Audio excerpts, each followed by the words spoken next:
करके अपने जीवन को उदास करना है। इसके लिए मानव तन मिला। अब आगे क्या करना चाहिए, भगवान को कैसे प्राप्त करना है? तो भगवान को प्राप्त करने का तरीका श्री रामचरितमानस में बताया गया है। ये बताया गया कि बंदऊ गुरुपद पद्म परागा असुरुचि सुवास सरस अनुरागा।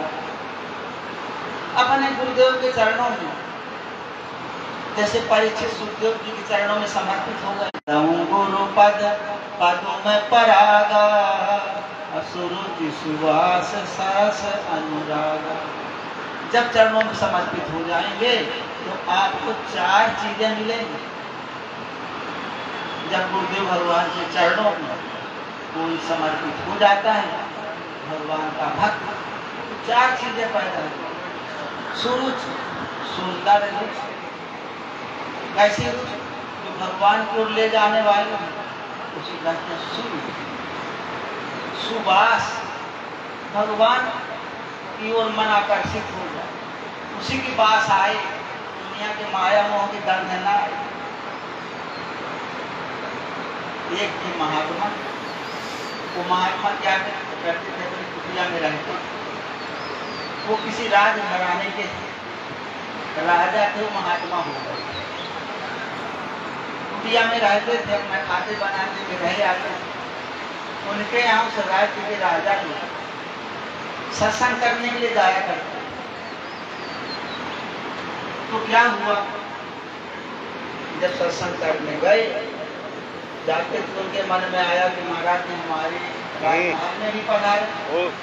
राजा लोगों को थोड़ा अभिमान रहता है कि हमारा राजमहल कितना बढ़िया है, सब जगह जगमग जैसे यहाँ सब जगह बढ़िया बढ़िया लग रहा है, ऐसे उनका राजमहल बढ़िया लग रहा है। तो कहे महाराज जी आप हमारे यहाँ एक बार पधारिए, हमारी इच्छा है कि हमारे आप कुटिया को आप भी देख लीजिए।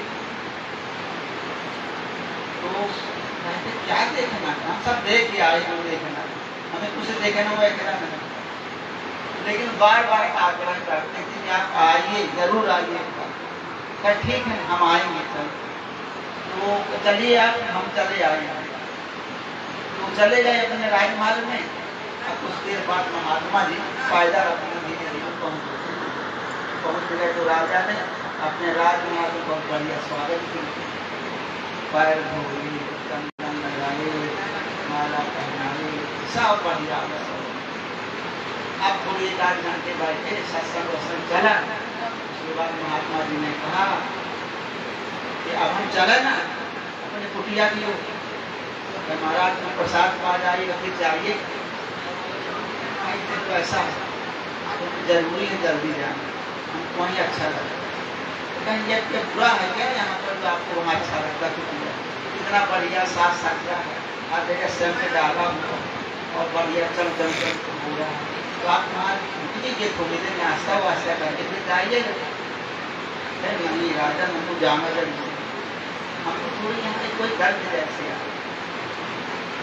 थोड़ी गंध आती है, क्या किसी से गंध आती है, तुम पता नहीं क्या गंध है। राजा ने कहा हम लोग सत्संग चमेली का, गुलाब का और राधा रानी सब दान संत हमने डलवाए हुए, आपको गंध कहाँ से आ गई है?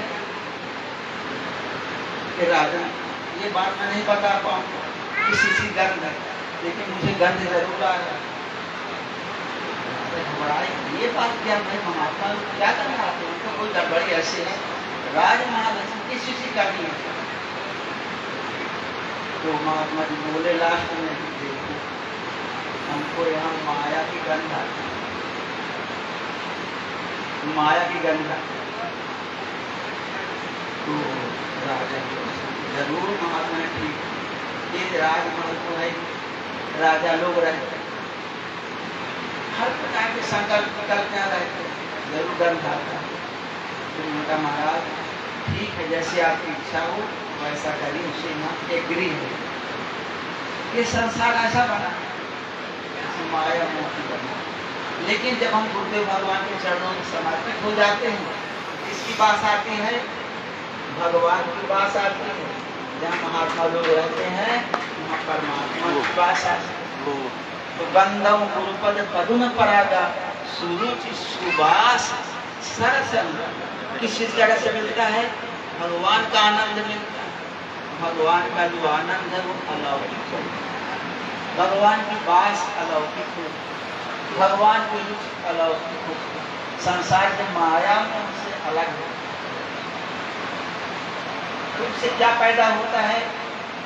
अमीय मोरिमय चूरन चारो समन सकल भव रुद परिवार।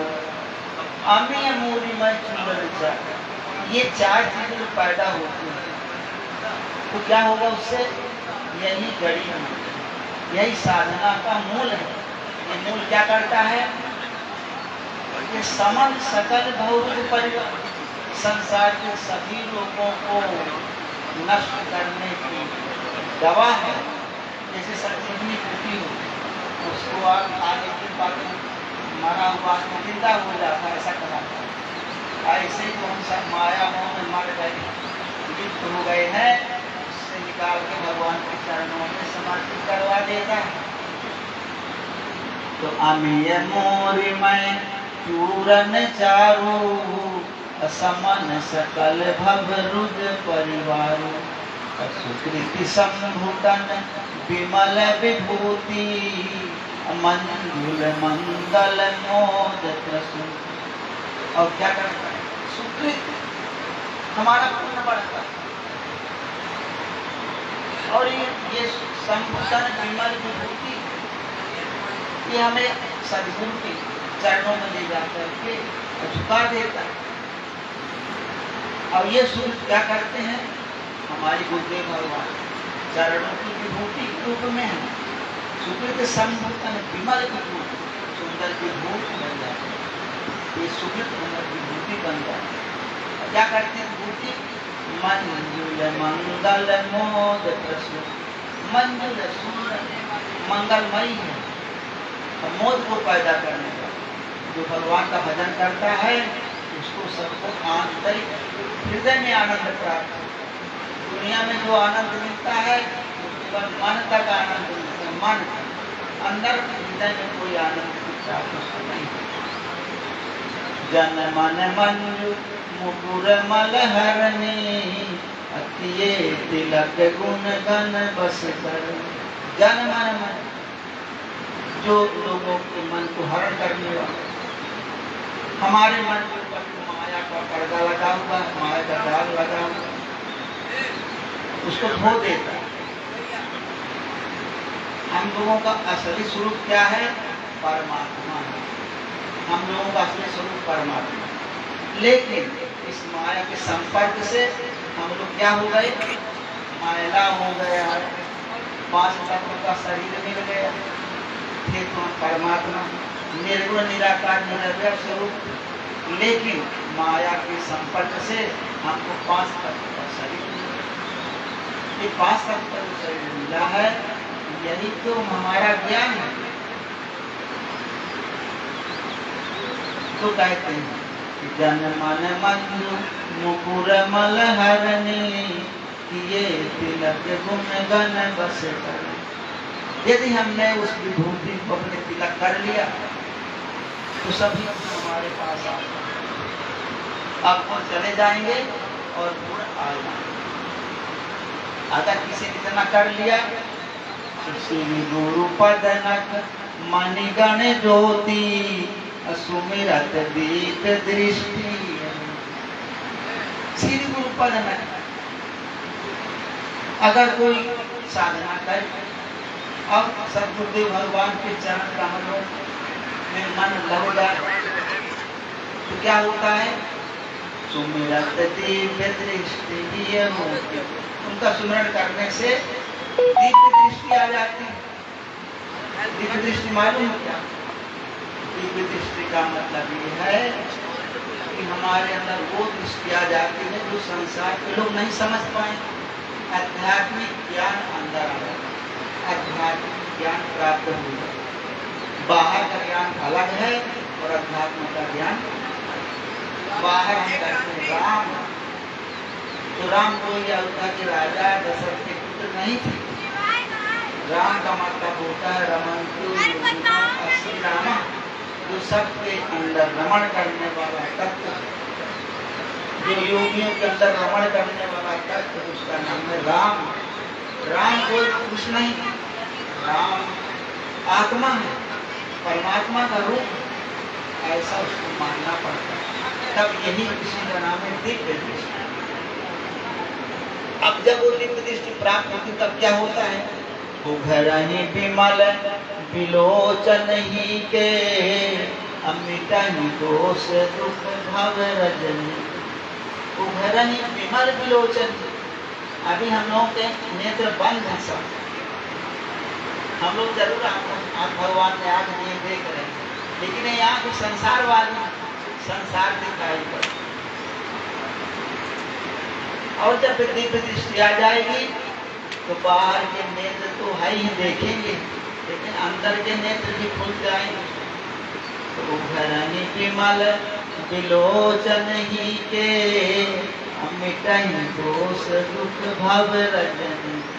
संसार दुख की रात के सब दुख दोष खुशियारी खुशियारी। फिर क्या होगा? सूझहि राम चरित मनि मानिक, अगुप्त प्रगट जहाँ ज्योति निधान। तब आप पढ़ेंगे रामचरितमानस तो समझ में आएगा कि रामचरितमानस क्या है। तब तक आप हमारी समझ इतनी काम नहीं करेगी कि रामचरितमानस में क्या गोस्वामी जी ने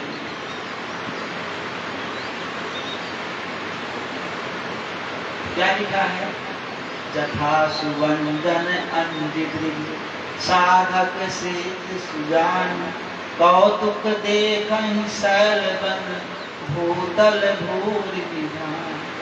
जो कुछ भी रामचरितमानस में गोस्वामी जी ने कहा वो हमारे समझ में आ जाएगा कि क्या चीजें बाहर की हैं, क्या चीजें अंदर की हैं, क्या हमारे आत्म कल्याण के लिए कही गई है, क्या संसार के व्यवहार के लिए कही गई है। सभी बातें हमारे समझ में आने लगी। तो भाई आप लोग, हमने थोड़ा सा अंश आपके सामने प्रस्तुत किया, परमात्मा को प्राप्त करने का उपाय बताया। आप सब लोग एक सदगुरु भगवान को समर्पित हो जाएंगे और हृदय से उनके चरणों का ध्यान करेंगे तो आपको भी दिव्य दृष्टि प्राप्त हो सकती है। जैसे महाभारत में संजय को प्राप्त हुई थी दिव्य दृष्टि, ऐसे आपको भी दिव्य दृष्टि प्राप्त हो सकती है। प्राप्त करना सबको दिव्य दृष्टि की नहीं है, प्राप्त करना है। प्राप्त करना हो तो एक सदगुरु का भाव बनाइए और उनके चरणों में समर्पित हो जाइए। आप पूरे संसार से मन को हटा के और उनके चरणों में समर्पित करिए। सब कर ममता ताज बटोरी, मम पद मन ही बांधि बर डोरी। कितने हमारा मन संसार के माया मोह में ये मेरा लड़का है, ये हमारा एफडी बैंक बैलेंस है, जहाँ जहाँ मन दौड़ता है गो गो चल जहाँ लगी मन जाई, असो सब माया जानो भाई। कितना मन दौड़ता है, ये क्या है सब? माया। माया माने जो दिखता है लेकिन है नहीं, सब माया है। ये सत्य जो संसार दिखाई पड़े। आप लोग सोचते हो हम सब लोग बैठे हैं, सत्संग हो रहा है, कुछ नहीं हो रहा है, केवल परमात्मा ही परमात्मा है। परमात्मा ही परमात्मा के अलावा कुछ भी नहीं। हमको कहाँ से संसार दिखता है? इन आंखों से। अगर हृदय के नेत्र से जब हम देखेंगे तो हमें परमात्मा ही दिखेगा। ये कहाँ से होता है, कहाँ से सिद्ध होगा? पार्वती जी ने शंकर जी से पूछा कि ये बताइए कि भगवान राम कौन है। तो शंकर जी बहुत खुश हो और बोले, पार्वती मैं तुम्हारे ऊपर आज बहुत प्रसन्न हूँ, तुम पूछो क्या पूछना चाहते हो। तो पार्वती जी ने कहा कि भगवान राम बहुत प्रसन्न, तो मेरे वही पुराने प्रश्न का उत्तर दीजिए जिसको मैंने पूछा था जब मैं सती के रूप में थी। तब मैंने भगवान राम के लिए पूछा था भगवान राम कौन है। वही प्रश्न मेरा अभी भगवान राम कौन है। तो शंकर जी कहते हैं कि जिन जाने जग जाई हेराई जागे जथा स्वपन भ्रम जाई। जिसको जान लेने पर ये संसार गायब है। जिसको जान लेने पर संसार नहीं रहता। कैसे कि जैसे हम लोग सो जाएंगे रात को स्वप्न देखेंगे और स्वप्न में सब चीज देखेंगे, हाथी घोड़ा कुत्ता बिल्ली बंदर को सब दिखते। जब जगते हैं तो क्या सपने होई भिखारी रंग नाथ पति होई जागे लाभ नहानि कछु प्रपंच जिले जो। सपने होई भिखारी राजा कोई स्वप्न भिखारी हो। अब कोई रंग गरीब आदमी राजा बन जाए। जागे लाभ नहानि, जब जगता है तो न राजा भिखारी था और न भिखारी राजा। जैसे कि कैसे ऐसे ही प्रपंच है इस संसार का रूप। अगर आपने मेहनत किया और इस प्रपंच पर विजय प्राप्त कर अपने हृदय को निर्मल बना लिया, पवित्र बना लिया, तो क्या होगा। सिय राम मैं सब जग जानी करऊं प्रणाम जोर जुग पानी। ये सब संसार क्या दिखेगा। सिय राम मैं भगवान का रूप है। तो जब ये दिखेगा तो क्या हो जाएगा। संसार की माया में से हमारी निवृत्ति हो जाएगी। सातों समय मोहिमय जग देखा मोते अधिक संत कर देखा। आठों जथा लाभ संतोषा नहीं सपने हूँ देखनी पर दोषा। सरलता आ जाएगी, छल कपट से रहित हो जाएगा। ये स्थिति पैदा हुई। हम सब लोगों को भगवान ने सुंदर अवसर गोल्डन चांस दिया। उस गोल्डन चांस का उपयोग हम नहीं करते। हमारी क्या इच्छा है। थोड़े से धन पा गए, एक आध फ्लैट बन गया, 2-4 कमरे हो गए, 2-4 करोड़ की एफडी कर लिया, अच्छे बाल बच्चे पढ़ने लगे स्कूल कॉलेज, कोई अमेरिका चला गया, कोई इंडिया चला गया, कोई बेंगलोर चला गया। और हमारे भगवान ने क्या किया कि जो भगवान को भजन करता है वो भगवान ही बन जाता है। भगवान ने मनुष्य को इतना पावर दिया, पावर दे के भेजा, साधारण नहीं भेजा। जो जानई तिहि देहु जनाई जानत तुम ही हो जाई। कहते जो जानना चाहता है उसको मैं क्या बना देता हूँ, अपने जैसा बना दे। भगवान कहते हैं जो उसको जानना चाहता है उसको मैं अपने से छोटा नहीं बनाता।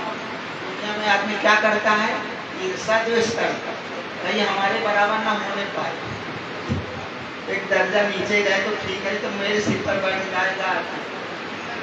आदमी अपने से बड़ा किसी को बनाना चाहता है, नहीं बनाना। लेकिन भगवान क्या करते हैं कि जो जाने, जो उसको जानना चाहते हैं, तेरी देहु जनाई, उसको मैं सब बता देता। अजानत तुम ही जो मुझको जानना चाहता है उसको मैं अपने जैसा अपना रूप दे देता, मेरे जैसा बना। अब बताइए भगवान से ज्यादा बड़ा कौन होगा। इसलिए हमें क्या करना चाहिए, सबको भगवान का नाम लेना चाहिए, ध्यान करना चाहिए।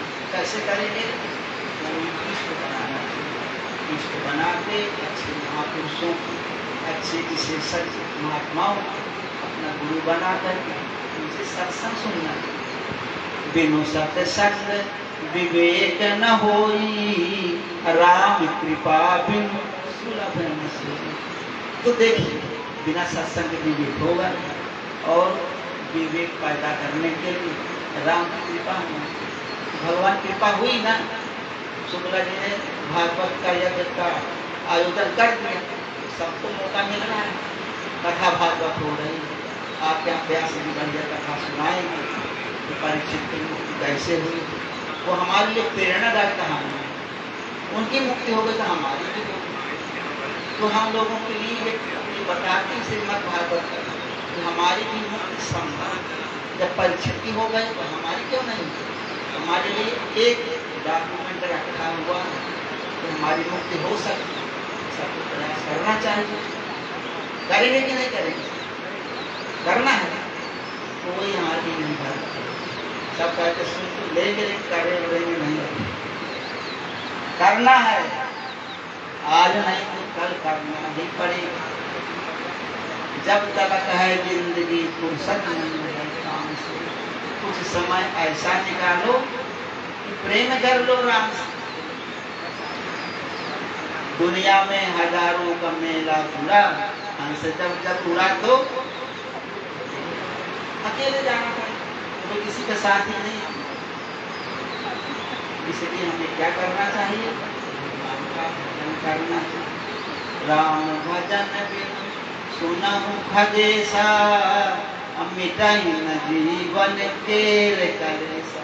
भगवान का भजन किए बिना हमारे जीवन का दुख कहीं मिलेगा नहीं। इसलिए क्या करना चाहिए? भगवान का भजन। दिस इज कंपल्सरी क्वेश्चन, बहुत कंपल्सरी। दुनिया के सब काम कर लिया लेकिन भगवान का भजन नहीं किया तो कंपल्सरी था, तो कुछ नहीं किया। यदि आपने सब कुछ किया भगवान का भजन किया तो कुछ नहीं किया, यदि कुछ नहीं किया भगवान का भजन किया तो सब कुछ किया। क्यों? क्योंकि हमारा इम्पोर्टेंट क्वेश्चन इसके लिए दुनिया में आए थे पूरा कर। और दुनिया के सब काम खाना पीना तो चलता ही है, भगवान ने मुँह चीरा खाने को देगा कि नहीं देगा? तो हम भगवान का भजन करें और दुनिया के काम भी करें और समय निकाल के अपने भी मन को लगाना चाहिए। इसी के लिए सत्संग का आयोजन किया गया है, केवल इनके लिए भर नहीं, सबके लिए है। जो मानव मात्र दुनिया में आए हैं वो बड़े पुण्यवान हैं। पुण्य हुआ पुण्य पुण्य मिला न संता, सत्संगत संसित बिना पुण्य में जब तक इकट्ठा नहीं हो तो संत महात्मा लोग नहीं मिले। आप संत महात्मा लोग आएंगे भी तो यार कौन आएगा यार सुनने के लिए, हमारा मन नहीं पड़ता। अगर कोई घर में बैठे हों यार कथा बात कौन जाए, हमारा मन नहीं जाने, उनको जाना होता। क्यों? अंदर पुण्य नहीं है, तो जागृत अंदर जाने को मना करता है। पुण्य होते हैं वो सुनता है, सुनते सुनते जिसके अंदर वो लगन आ गई धीरे धीरे तो परमात्मा को भी प्राप्त कर लेगा। हम ही लोगों में से तो हम तो भगवान को प्राप्त करने के लिए आगे बढ़ जाएंगे धीरे धीरे। समय आएगा भगवान पाले की तो हमें चांस नहीं, कहीं ज़्यादा नहीं बोलेंगे और सत्संग में तो नहीं बताया जाए, फिर मौका देंगे तो फिर आगे वाली बात। अभी कोर्स बहुत लंबा है, अभी उसकी भूमिका बताई जाए, अभी उसका प्रीफेस आपके सामने रखा, अब आगे चांस होते हैं तो आगे वाली बात